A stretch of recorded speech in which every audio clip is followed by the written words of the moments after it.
Okay, thanks everyone for joining us. We've got James Taylor here. Um, you might have read James's post from May last year.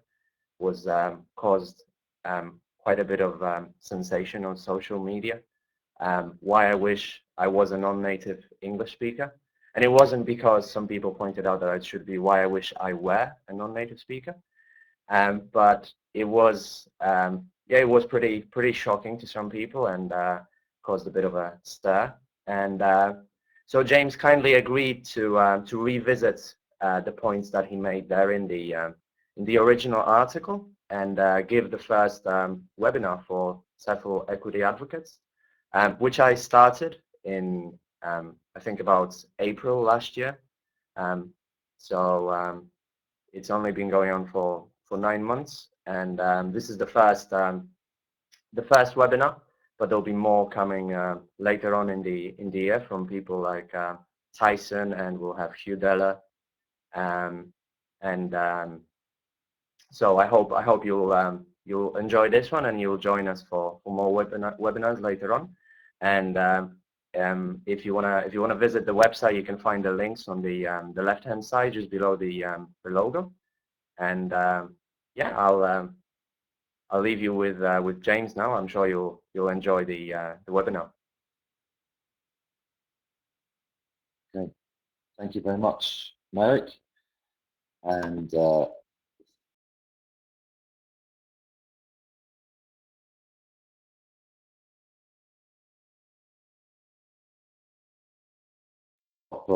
asking me to do this. I really appreciate the invitation.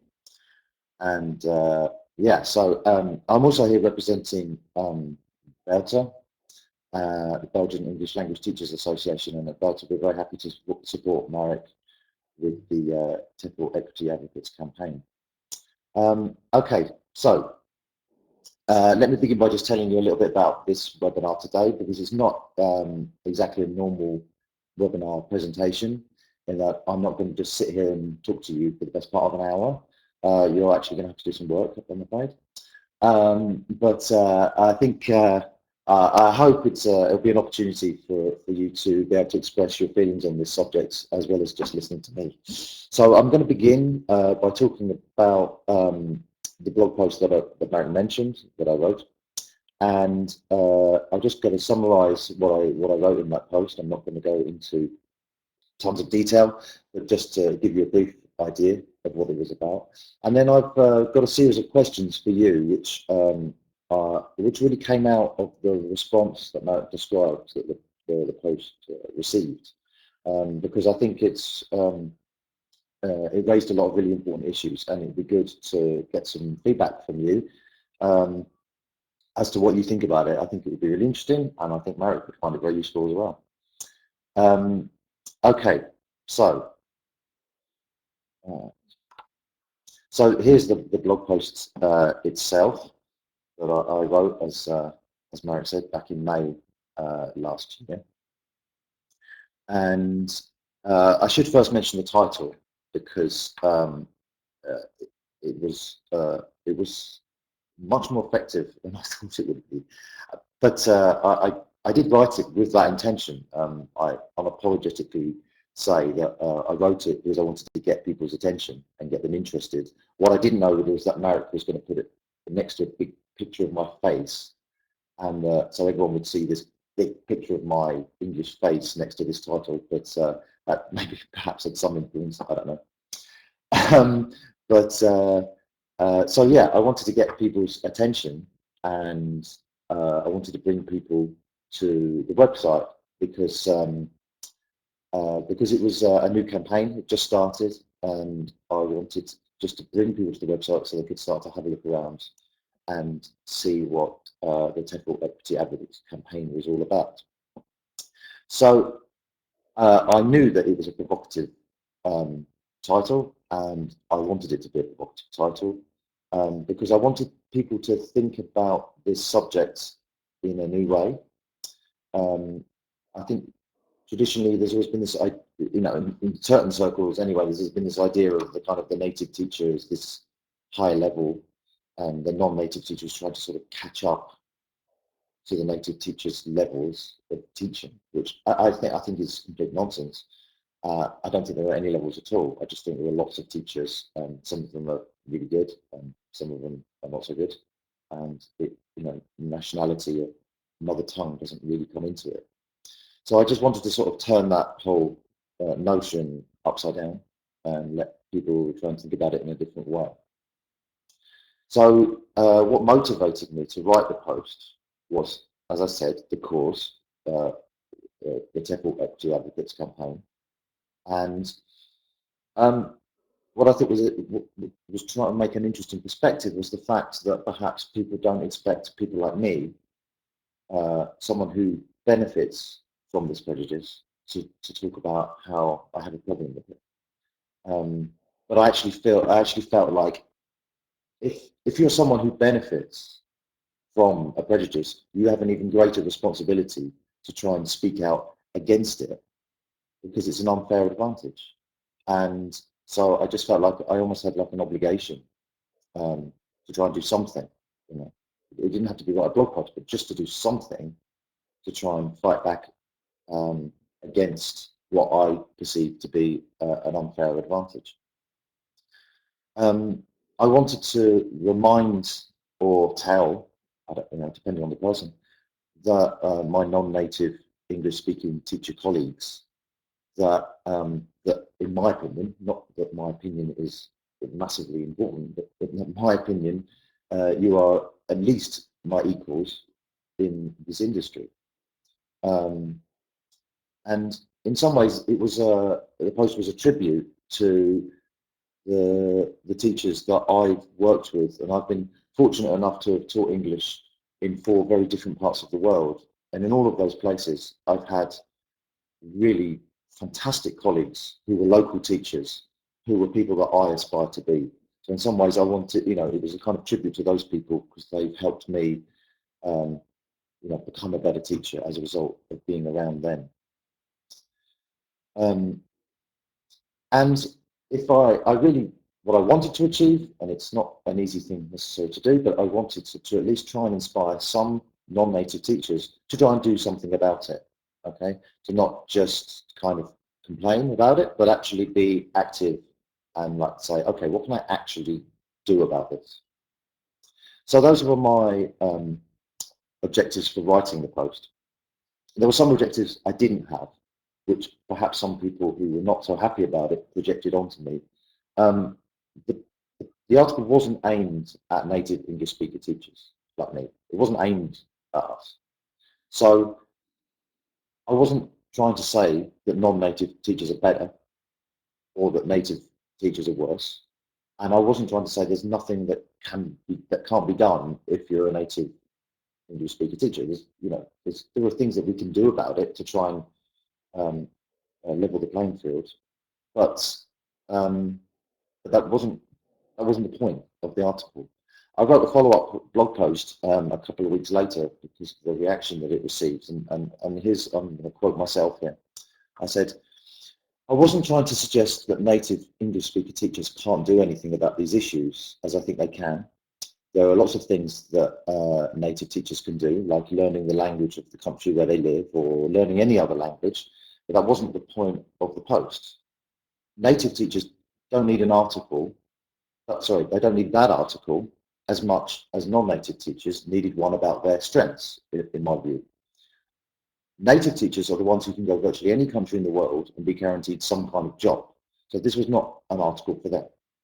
However, this webinar today, it is for native teachers as well. So this webinar today is for everybody. Okay, so don't leave if you're a native English teacher. We need you to be part of this discussion too. Okay, so let me give you a brief guide to the strengths of non-native English speaker teachers, as I outlined in my blog post. So my first point of view was really about being a role model. Non-native teachers are a great role model for how to study and how to succeed. So most non-native teachers are teaching in their own country. They come from the same cultural and linguistic background as their students. They're basically people from the same society who have reached the goal that the students also share. So the students can look at their teacher and say, that person who's just like me has achieved exactly the thing I want to achieve. So I can never say that. I mean, as I said, there are things that I can do. I can learn languages and say, I have achieved in learning a language, but I can never say that I've learned English in the way that they have, in the way that you have. And I think that's really powerful. I think that's a really powerful thing to inspire your students. And I think it's also worth pointing out about pronunciation as well, of course, that nowadays we don't consider native speakers as role models for pronunciation. It's not a very realistic role model for our students. So that basically puts a fluent non-native English speaker on an equal level with someone like me. And I think it's much more realistic for students to see my non-native teacher colleagues as role models for everything, but including pronunciation, than it is to aim to speak like I do. It's much more realistic and more effective, I think. And I should mention here about English as a lingua franca, particularly with pronunciation, which is the idea of international English. It's entirely possible that actually by learning to speak like a native speaker, your students will find international communication more difficult because people from other countries may not have studied that particular way of speaking and they don't understand them. So I'm really inspired by the ELF Prom website, which has got lots of really fantastic activities written by Laura and Katie, and I've just put the link there in the chat box. So if you're interested in this kind of international English pronunciation, then I recommend you go and have a look at their website. Okay. Marek gave you a little clue to this if you were here right at the beginning. But my question to you is, some teachers would correct Peter here. Any ideas why? You've got an idea why they would correct Peter's English. Bear in mind, Peter is a native speaker of the language. Why would they correct Peter's English?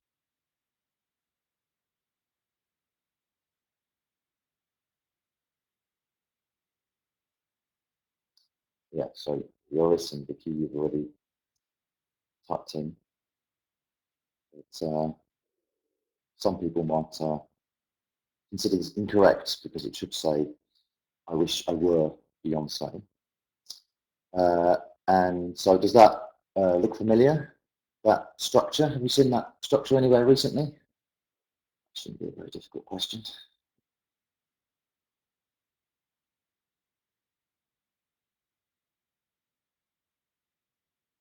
When was the last time you saw that? You saw that structure being used? I wish I was.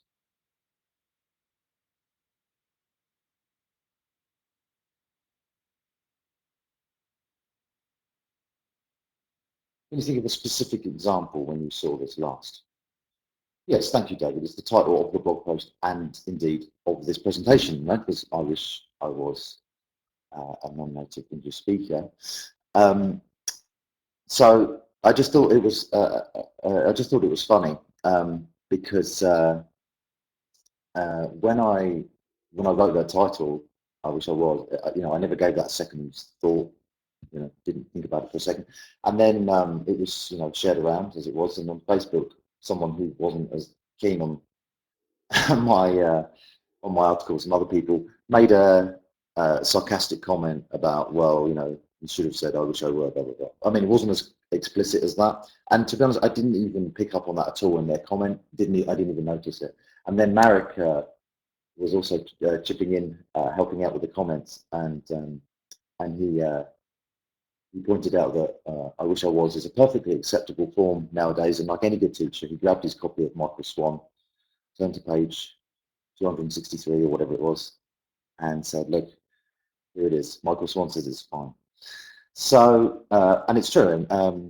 And it just, for me, was quite a nice example of someone trying to sort of prove a point. And actually, the point they proved was that that I, a native speaker of the language, did not notice this supposed error at all, and that Marek, a non-native teacher, was able to go in and deal with a correction that I just didn't pick up on. So I just thought it was kind of a funny example because it kind of proved my point, actually. So your non-native teachers have often got a better awareness of these kind of linguistic features, grammar, and different elements than native teachers. Of course, I'm massively generalising. I have colleagues who are native speakers who love grammar and are very obsessed with it, and I've also had colleagues who are the complete opposite. So, of course, I'm generalising, but I just think it's something that is generally true. And in case you're wondering, in the British National Corpus, there are about 3 times more examples of "I wish I was" than "I wish I were." So I'm right, usually. So I think that the point there is that you know what it's like to have to go through the experience of learning phrasal verbs and getting prepositions wrong and all of these kinds of things, and you can use that experience to help them as a non-native teacher. I can't. I was never aware of those things until I became a teacher. And even still, every day I see examples of things and I go, oh yeah, that's true. That is really hard for students. And I really, I empathise, but I've never had to deal with it firsthand. Okay, so my next point. This is a photograph I took here in Costa Rica, which I think is spectacular. If you're a kind of language nerd, I think it's amazing construction. I mean, you've seen mixed conditionals, but wow. And it's representing an example of translation. I mean, I don't know if it was translated, but that's what I'm trying to get across here. It's not the best example of translation, if it is, but I think translation now has really come back into fashion. Correctly, I think it's been out of fashion for a while, but I think it's good to see it's come back. And for example, Philip Kerr has recently released a book called Translation and Language Activity, so I think it's got some real validity now. Clearly, a non-native teacher is in a better position to use L1 than a native teacher. Clearly. I mean, and also clearly, a native teacher can learn the language, but to get to that level of competence in the language doesn't happen overnight. It takes a long time. So when it comes to translation in the classroom, it's clear to me that the local non-native teachers are in a much better position. Okay, and then this slide here is a photograph I took of a traditional Costa Rican ox cart wheel. And what you can't see in this picture, because you have no sense of perspective, and it's actually the world's biggest ox cart, which is some kind of boast, I guess. But it's very beautiful, I think. I really love these ox carts. So it represents culture, and specifically in this case, it's talking about the local culture.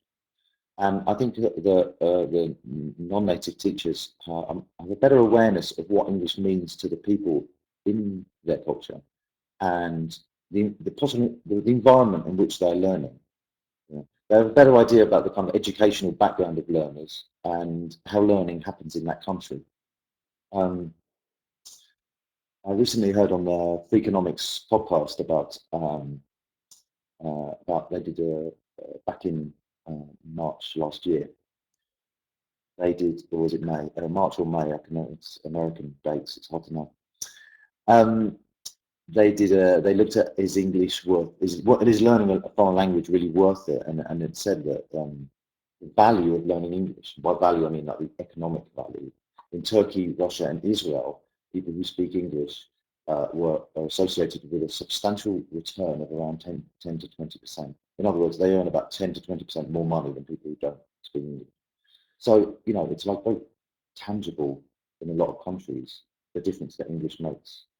And non-native teachers are really in a good position to know what this really means to people, especially if you teach adults, as I do. Okay, the next point I made was also about culture, but in this case, it was about the culture of the English language, if that exists, which it doesn't really anymore, because English is such an international language that this idea of a kind of homogenous English language culture is just too big. There's just too many factors involved. There's too many things. So I know my own culture very well, but I only represent a narrow aspect of this wider culture of the English language. None of these cultures are superior to any other. It's just a matter of taste and opinion as to which ones you find more interesting or engaging.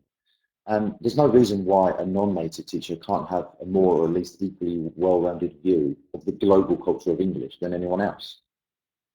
Most of that culture isn't mine either, so I don't know South African culture at all. Huge areas of the US that I've never been to. I've never been to Canada. You know, I don't know that much. I only have a kind of surface knowledge of these things. So I don't really have any advantage when it comes to that. I only have knowledge of my own culture, and then even then it's, you know, particular aspects of it. I don't know the entire cultures of the United Kingdom, for example. Okay, so those were the basic points that I outlined on the blog. And as Marek mentioned at the beginning, it really did have this big reaction, and there were a lot of comments on the blog and on Facebook and on Twitter, and it was just really interesting. So what I wanted to do today was really kind of extend that conversation and reflect upon what people said. So what I've done is I've prepared 6 questions that I want to ask you, and I want you to tell us together what you think about these issues.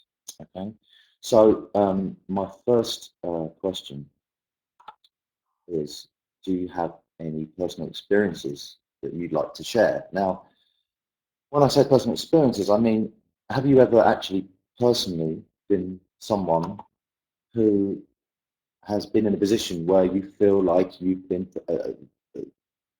there's been a prejudice against you because you are a non-native English speaker teacher? Or indeed, are you someone who is a native English speaker teacher who has actually benefited from the fact that, from where you were born? I mean, I can tell you from my personal point of view that when I first became a teacher, I had no experience or qualifications, and I was given a chance, which of course I'm very grateful for, but and I can't say exactly why, but I'm sure that a part of that was because that I'm English, and maybe perhaps the fact that had I been from another country, maybe I wouldn't have been given the same opportunities. I also taught in Korea, as David does here, and in fact David might be able to confirm if this is still true or not. But to when I get, and yours as well, of course, that would be interested to know what yours story is, because when I got my visa as an English teacher, I was told that there were only 6 countries that you could come from where you could get an English teacher's visa, which were the UK, Australia, New Zealand, the US, Canada, and South Africa. So yeah, and as it says here, oh, there are 8 now. Okay, well, which are the other 2? Not to know. So, you know, had I been born in another country and been far more qualified than I was and experienced, I wouldn't. It doesn't matter. I'm not interested. We're not going to give you the visa. We're not going to give you a job. So yeah. So I would love to know what if you have any experiences that you'd like to share. Please share them in the chat window here. And as you're typing, I will interact. Oh yeah, of course, Ireland. Yeah, of course, Ireland was one of the countries as well. So yes, it must have been 7. Yeah, I had Irish colleagues. So.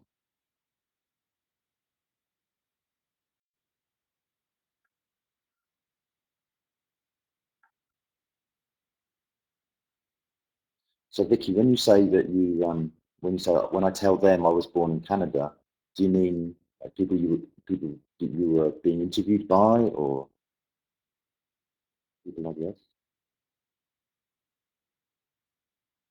Or do you mean, so you mean students as well?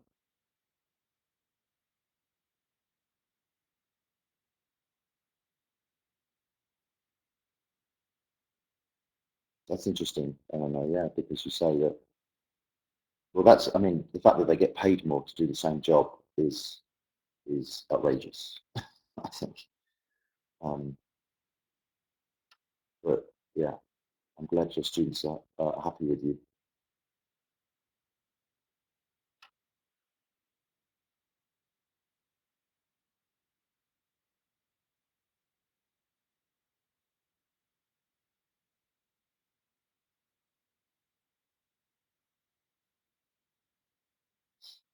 Well, that's good to hear, Sergio, that things have improved in Spain.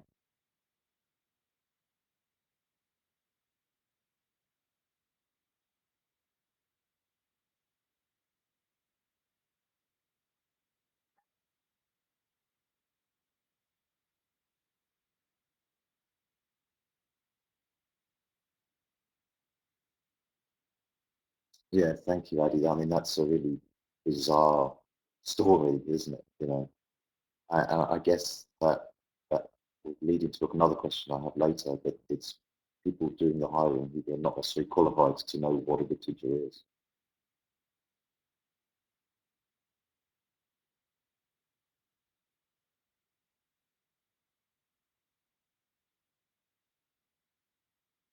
Yeah, Evelyn, that's it just shouldn't be allowed simply, you know, and it probably isn't allowed, but they get away with it. And Adam, yes, I know how you feel.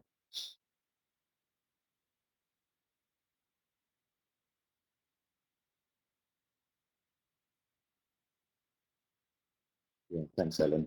Yeah, it's that double standard. I don't have a problem with them asking you to prove that you speak English well, but the problem is that they didn't also demand the same thing from the English native speakers, because of course there's no guarantee that um, they have enough level of language awareness.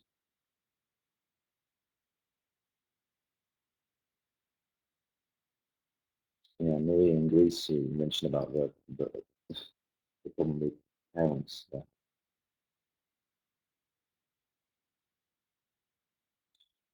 Yeah, Helen, it's that kind of decision where you keep your name um, for that reason, and it's kind of unfortunate, isn't it? That's necessary, but it's quite understandable.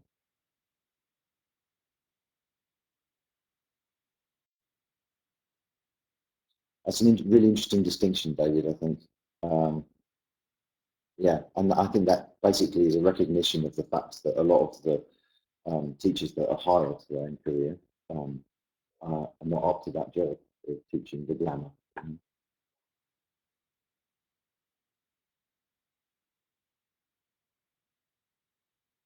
Yeah, Priscilla, I completely agree. I've met many of your colleagues from Brazil, and Brazil, you seem to have an ability to produce really phenomenal teachers. I completely agree.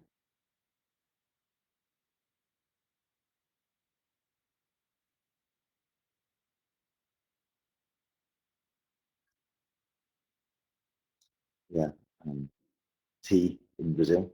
I'm not sure what you're whether you're a Tiago or, but yeah, it's yeah. There's a prejudice, a clear prejudice there, isn't there? That decision that was made.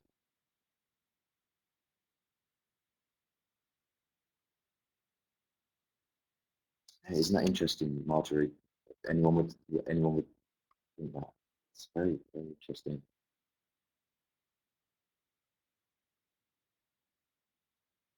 You're welcome, Ariana.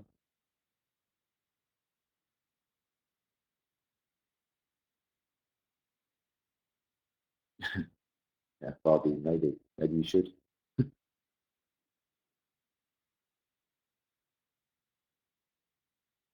Well, Sergio, that's a good question. It's definitely true.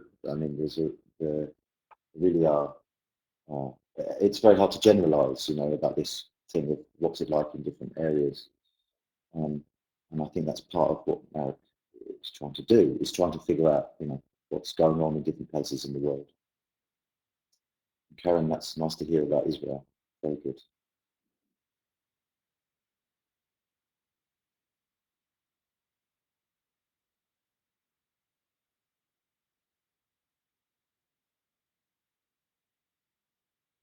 Yeah, Adi, these kind of expectations that people have about things, it's very, very curious when you really think about it, where these ideas come from.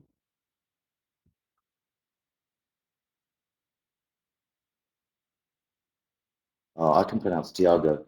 Don't worry, Tiago. Okay. Eu falo português, mais ou menos.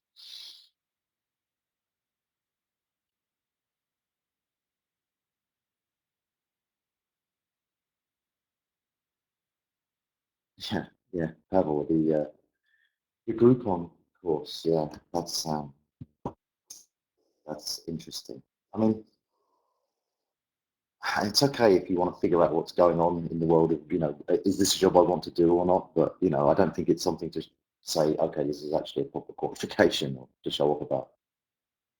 And Marjorie, that thing about foreign degrees is really a big international problem, I think. Happens in a lot of places.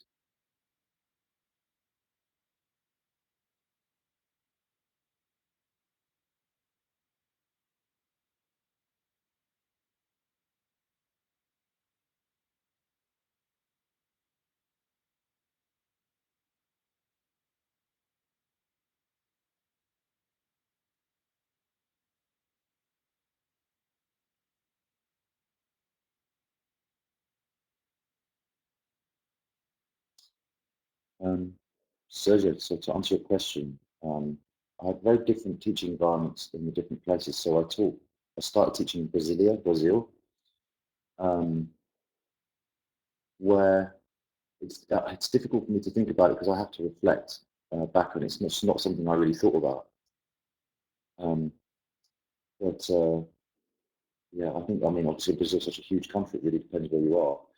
But I don't think it's as big a problem as it is in other places. I had lots of Brazilian colleagues uh, in my talking career where it seems that there is a kind of it seemed to me anyway there was very much an idea that we need native teachers to improve our English, um, and I hope it's they're improving their attitude a bit. I mean, I was part of a teacher training program, so the idea was that eventually we'd all be replaced by local teachers, but I don't know how successful that's been in the years since. David and would have a better idea than me. In Belgium, I was freelance. So all my colleagues were people I'd met through Belter, um, and so I'm not in the best position to talk about Belgium. But I think there's a big difference between state schools and the private sector. And here in Costa Rica, you'll find that there's a lot of schools which want to show off about the fact they have native teachers who aren't qualified. Luckily, I work at the school which talks about their qualified teachers, not their native teachers.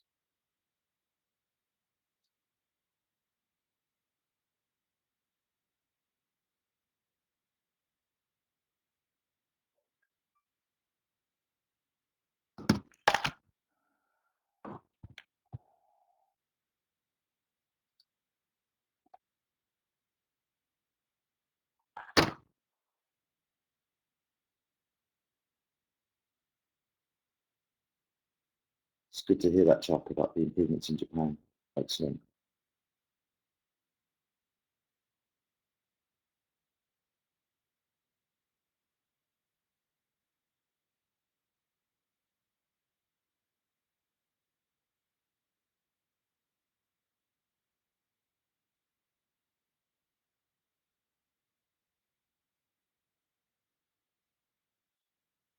Okay, this is really fantastic, people. If you were my students, I'd be showering you with praise right now. Okay, so I'm going to move on to the next question now because of time. And so my next question for you is this question: what is a native speaker nowadays? What does that mean to you? Is that a useful term anymore? It's all going to really depend on your context and how you view this question. So I'd love to know what you think.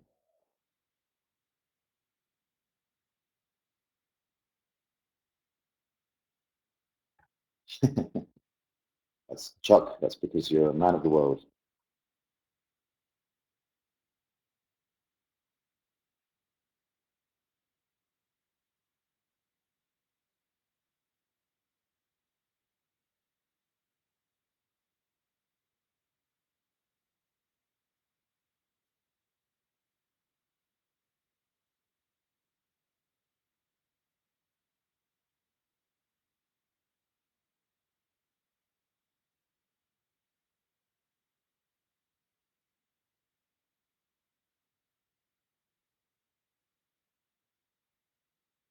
It's a very nice definition, yes. Very nice.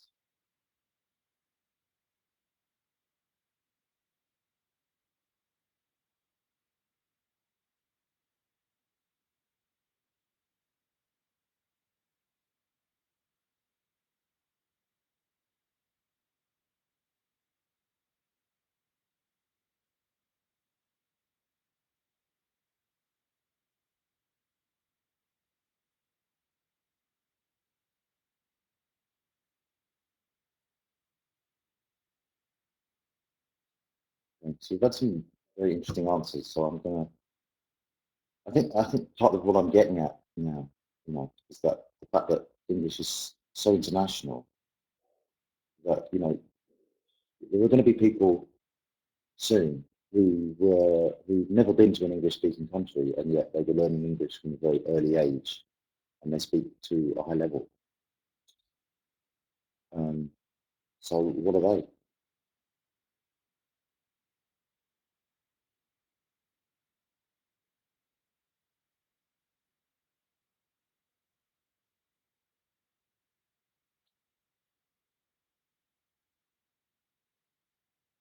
You're absolutely right. Yeah, that's true. You only have to look at my Facebook feed to see that I know lots of people who were born in the UK who were passport owners who have never spoken another language and don't know how to punctuate, don't know how to write the difference between your and there and there and there and write a could of instead of a could have.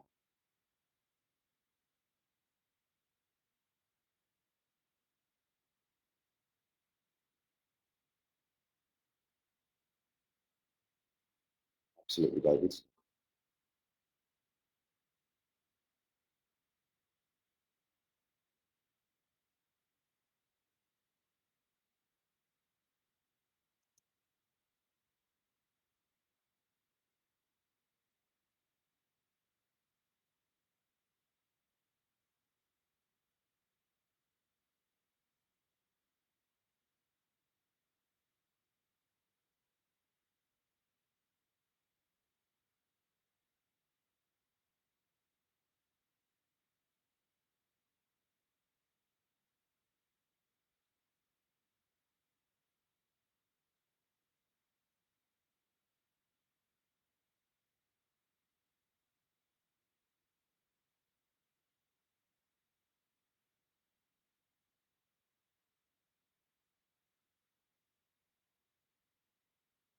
Exactly, Chuck.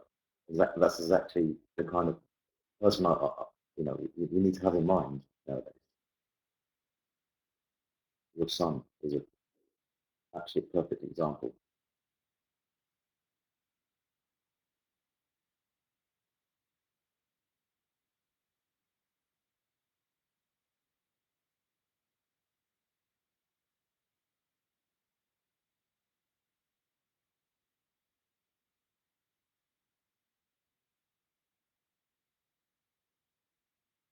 You're right, Anne. It could be a whole webinar in and of itself. Yeah.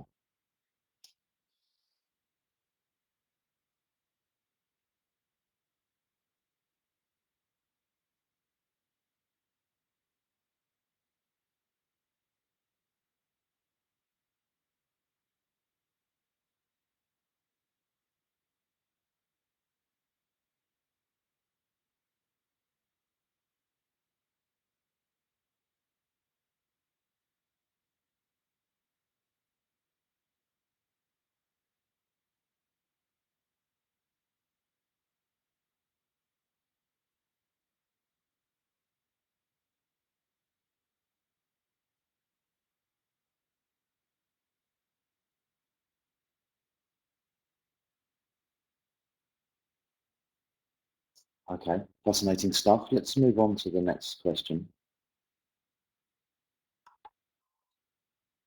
So this was a really crucial question that came out of it. Shouldn't we be ignoring the whole idea of the difference between non-native English speaker teachers and native English speaker teachers? Just talk about good teachers instead.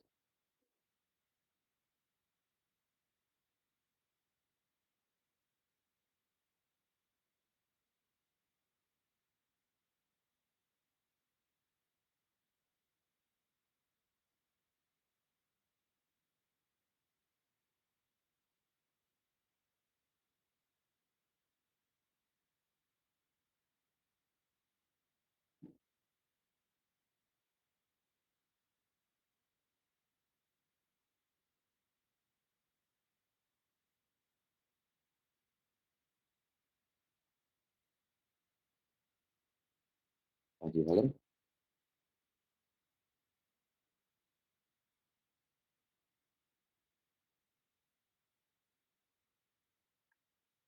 I think it's worth uh, bearing in mind. I mean, you can interpret this question in different ways, of course. Is that this is like the end game. This is what we should be aiming towards. Okay, a situation where this whole conversation is unnecessary. But right now, it is necessary, isn't it? And so, you know, at this point in time, perhaps we do need to be like having this conversation we're having now, where we talk about um, the strengths and weaknesses of the two different types of teacher, and perhaps then trying to address them head on, so that we can then get to a situation where this discussion isn't necessary anymore. If you see my point there.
Thank you for coming, Mariana. Appreciate it.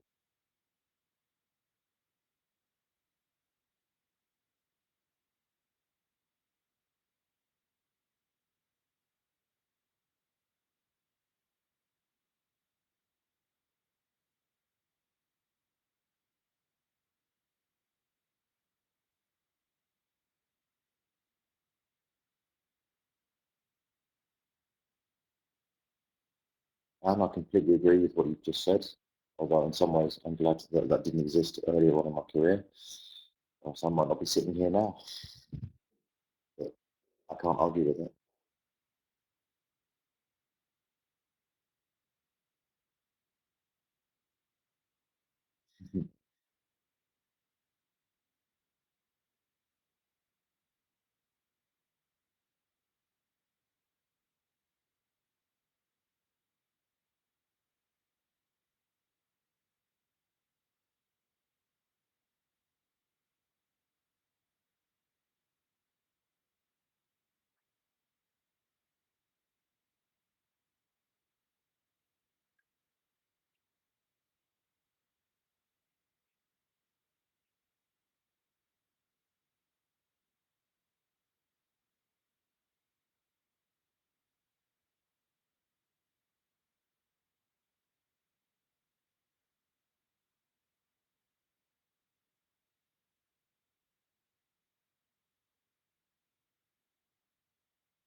Okay, I'm going to move on to the next question now. Lots of fantastic comments. Thank you so much. Um, I agree with you, Marjorie. Yeah. Okay. Some people think that students prefer to have a native English speaker teacher. But do you believe this? Any experiences that anyone's had with the students and the students' expectations?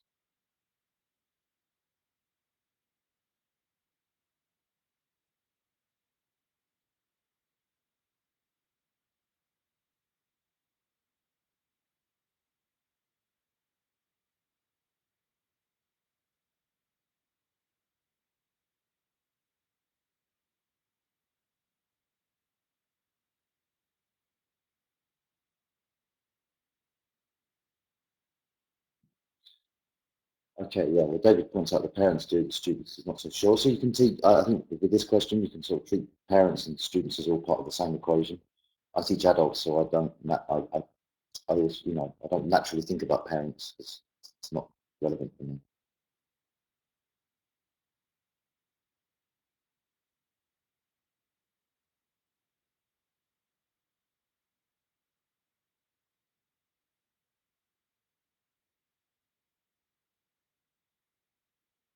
Yes, I agree with you, Tiago. It's just you have to very diplomatically explain that, I think.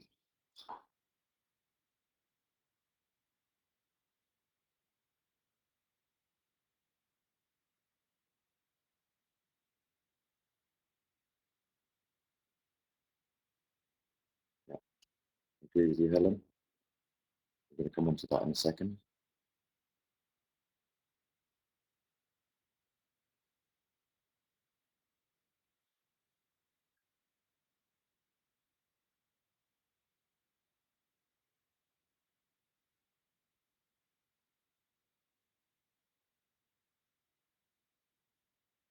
Thanks for coming, Chuck.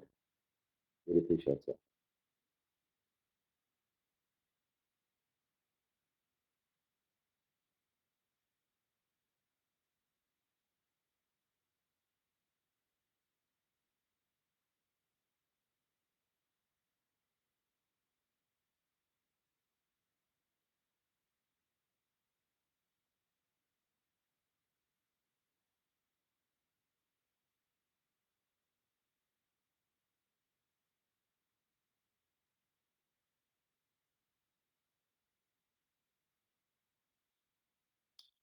It's a fair point, Evelyn, but I think it's very rare. I don't think I've ever really had to. I think students they quite like it, you know, especially because the countries where I've taught a British accent is more unusual, so they quite like the novelty. But I don't think they really need to be exposed to a British accent in my experience.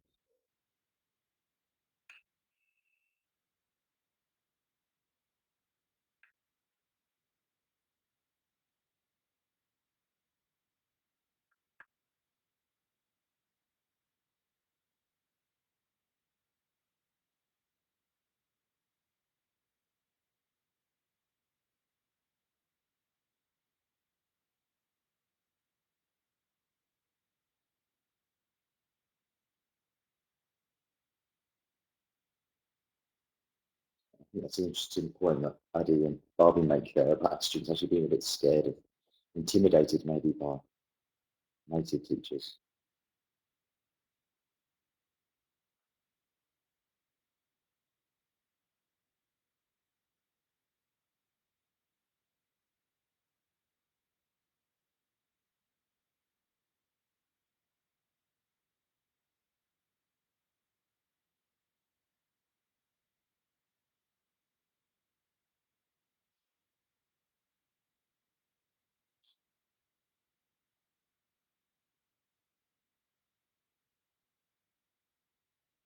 Of course, not all natives are equal as well. Of course, it's worth considering. I met someone recently who was he's a Scottish chap who was teaching here in Costa Rica, and he was told by his school to tone down his Scottishness. Yeah, how would you feel if someone told you to tone down your nationality?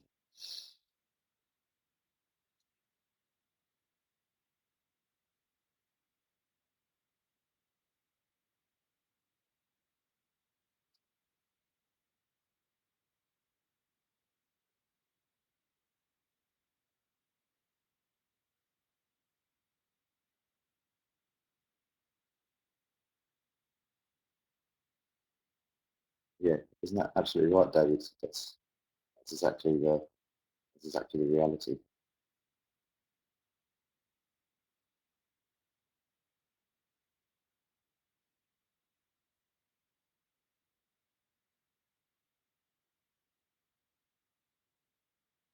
Time is ticking, and I should move on to the next question.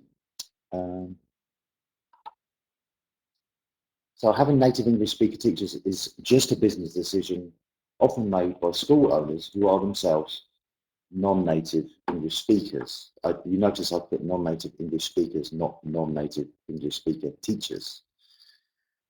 So how do you feel about this? That it's often local people who own the schools who are the people who are guilty of this kind of discrimination.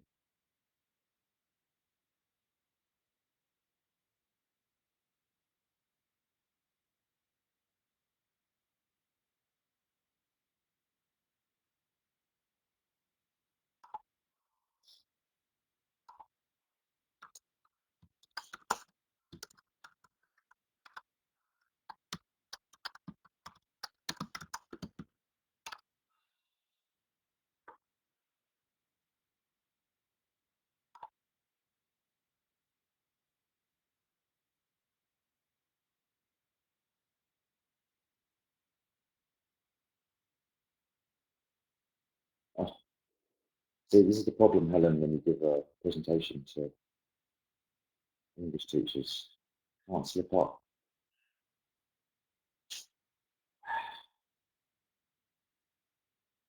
You carry on talking now. I'm just going to have a little breakdown.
So I'm going to overrun slightly.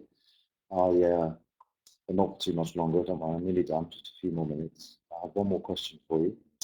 It does contain another errant apostrophe. Apologies in advance. Here we go. Okay, so this is the big question, okay? And this is, Marek's here. Marek's the guy who's really, doing a lot of work on this subject.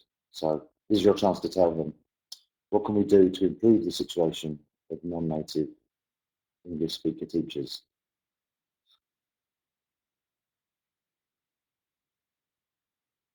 Thank you, Addy. Yours. I think you kind of missed the point, really, a little bit there, Yours.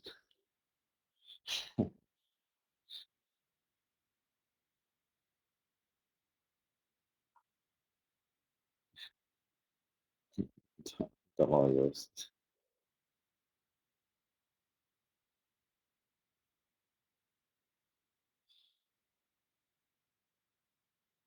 Yeah, thank you, Anne. I think that's a really important point to take away if you're a native speaker.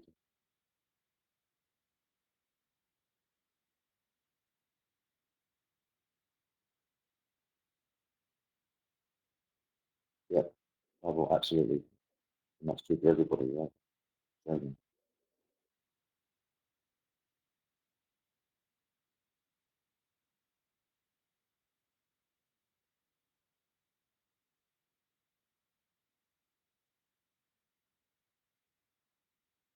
Helen, I think that's a really good point. I absolutely agree. As the president of a teaching association, I completely agree with you.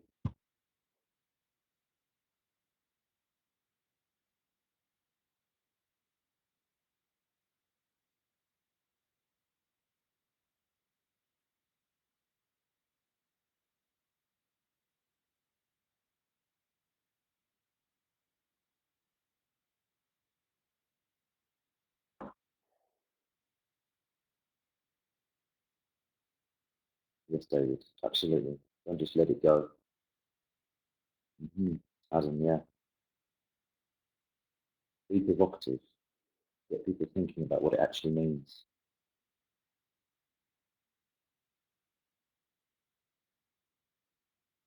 Yeah, absolutely, Nina. That's the way it should be.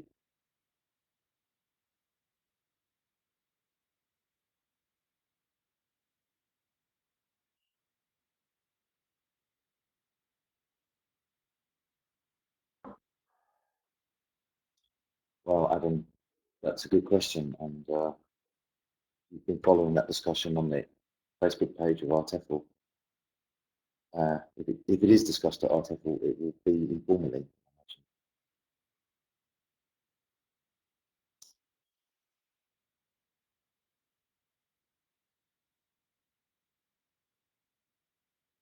Okay. So if you have any more ideas for, even practical things that can be done to improve, oh, Helen, please, you're right. I know, but stop it. You make me feel terrible. Um, the I did that on purpose so you could see that native speakers have very poor language awareness. So um,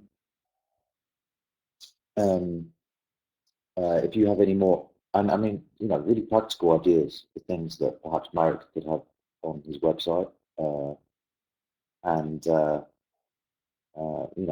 things that would actually be helpful at a practical level, and feel free to add them to the chat box while I continue just for just a few more minutes, because I just want to wrap up by saying a couple of things.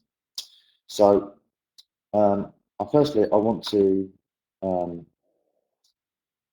I have a message, a couple of messages I want to send. So my first message is for my any native English speaker teachers who are here. So I just want to acknowledge that this prejudice that is happening against teachers because of their place of birth is not the only form of prejudice in the world, and of course there are other things that can happen.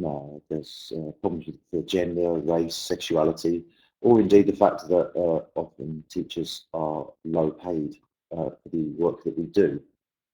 So if you're in that, you may not be in the situation where you're the victim of prejudice because of your place of birth, but there may be other reasons why you are. And if you want to try and do anything about those things, then you'll need allies, you'll need people to help you. Well, this is your opportunity to be one of those allies to some people, your colleagues, who need your help in trying to deal with this form of prejudice. And I know it's relative, of course. As we've mentioned, this situation can be very different in different places in the world. So you shouldn't assume that what you see around you is actually representative of the global situation. It may be better, it may be worse, but it's good to just to bear in mind that this what is happening may not in front of you may not actually be what is happening for a lot of other teachers around the world. From my point of view, I see it as that if one member of our profession is suffering prejudice, then we all are. And as a as a teacher, I don't want to work in a school where my qualifications and experience aren't valued. where all they care about is where I was born, you know. Because if you work in this kind of school, then essentially you're not being treated as a professional, you're being treated as a marketing tool. So just out of your own self-interest, it should be, if you want to be a real professional teacher, then it's for your own good to be working in a place which employs people based on the fact that they are also fellow professionals. And I think that with privilege comes responsibility, as I mentioned at the beginning. Um, if you benefit from privilege, then you have a responsibility to try and do something about stopping that privilege from continuing. I want to share a quote with you that I read the other day, and it's by a philosopher educator called Maisha Cherry. She says, "Equity has never hurt anybody. Seeing each other as the same and helping another rise to one's level has never caused the downfall of any nation or empire. Rather, it was always ego and denial that destroyed great civilizations. You will not only hurt others when you refuse to acknowledge and give up your privilege, but you will contribute to the downfall of the nation in which you so magically benefit from it."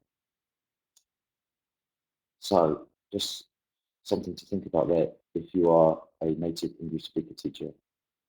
And then my message to uh, non-native, my non-native colleagues is really that, well, I believe that in the future you will have more rights and you will be more respected by an industry in which you are the backbone. And I really think this is something that's really worth remembering.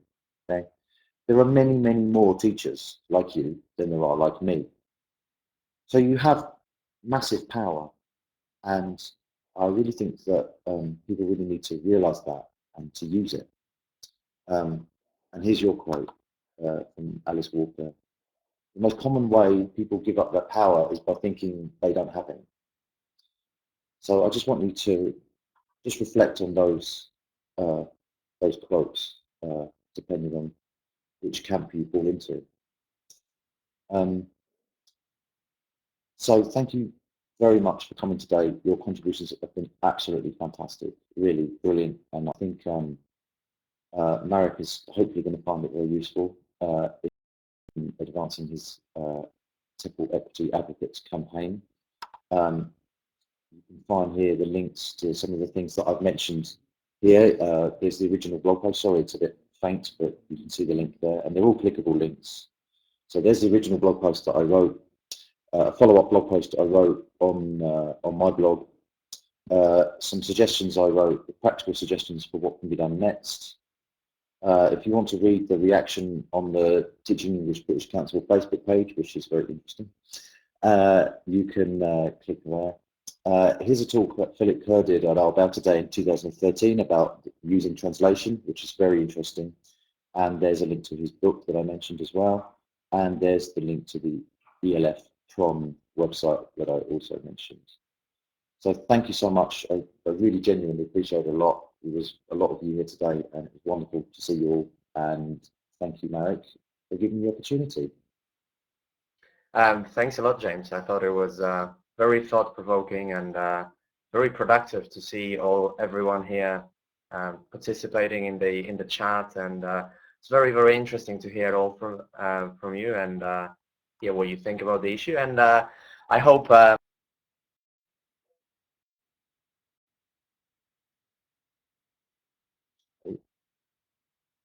Marek's frozen there for me. He's disappeared.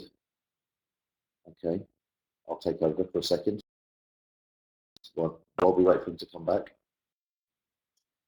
Here he comes. Thank you for those comments, everyone. I really appreciate it there.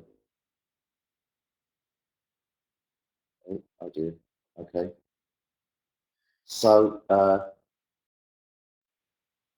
thanks, everyone. Yeah, I'm going to. Oh, here he comes. Yep. Go ahead, Yeah, Marek. I think I'm back. I don't know what happened. Sorry, but. Okay. But yeah, I just wanted to say thank you once again to everybody, and if you can, please spread the word about the webinars. And yeah, there'll be the next one is on the 10th of May with Hugh Deller, and Hugh Deller will be With who, sorry? Could you just say that again for us? with Hugh Deller, and Hugh Deller will be talking about Lexis speaking and the non-native speaker teacher.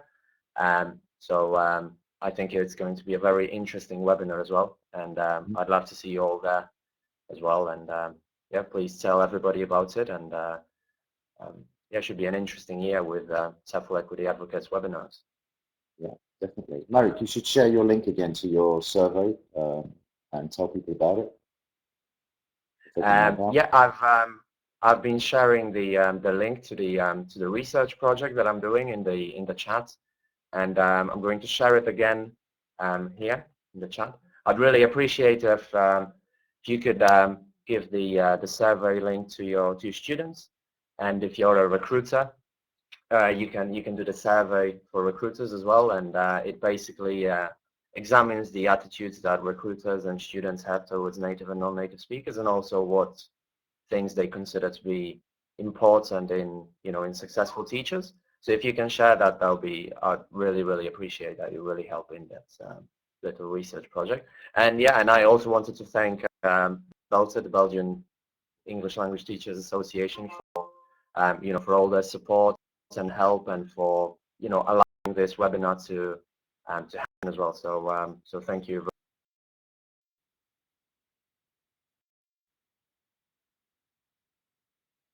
Our pleasure.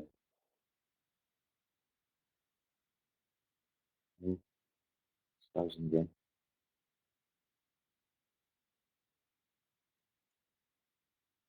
Well, I'm not sure what's happening with Marek, but thank you very much, everyone. I don't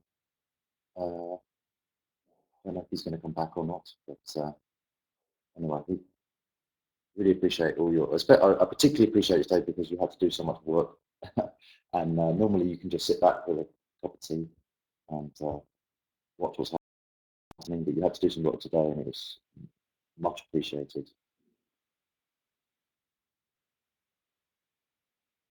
Okay. I got kicked out there, but okay. Okay, Marek, can you hear me? Yeah, I can hear you fine. Yeah, I disappeared there for a second again. I don't know what's happening. But, okay. Have you got anything else to say, or do you want to stop the recording? No, it's fine. We can stop the recording, and we'll post it on TEFL Equity Advocates website as well.